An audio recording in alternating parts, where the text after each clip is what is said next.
familie, da? Da, să Vreo 10. Ce plănuiți? Cum plănuiți toată treaba asta? Treaba asta să o facem din dragoste. Așa, Și să adică facem așteptați să vină pe dragoste? cale naturală. Pe cale naturală. Pe cale Să naturală. facem sex. Să faceți sex. Oh, după un pahar de vin asta merge, hai! Frumos. Sex on the beach. Hai, pentru sexul lui Igor Cuciuc. Da, Să fie sex la cuciuci. Hai! să se mulțească cu ciușii! Cred că vom ajunge și să înceapă să se gătească ceva azi. Dana, este rândul tău să ne spui ce vise ai. Tu, la fel?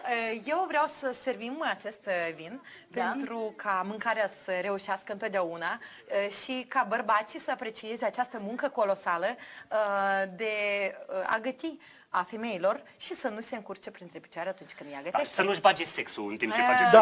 Dar de ce? Ea a zis să nu încurce printre picioare. Să nu se încurce printre picioare atunci când femeia gătește din sufletul ei. Nu, dar așa, dacă ți imaginezi momentul încurcatul picioarelor la bucătărie, mi-mi place, de exemplu.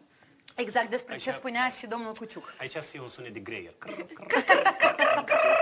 Chiriac, chiriac. Oameni buni, Mulți ani! drag mi vinul, drag mi berea. Și îmi place cel mai mult muierea. Drag mi-e vinul, drag mi-e berea, dar mi-e dragă toată averea. Wow! Dar bărbatul nu-i averea, Corect! care nu-l am încă, da? Ei, hai tu! Ce te faci tu în obrada femeii? măr domnesc, degrabă să-l găsesc. Nu, degrabă o să înfloresc. Să- Asta e despre tine. Să te ajute Dumnezeu. Noi le mai trebuim mereu. Dacă mai vreau și eu rău. Foaie Bate verde! capul tău. Foaie verde, tu și tu! Fă mâncare. Avem publicitate acum! Wow! Publicitate!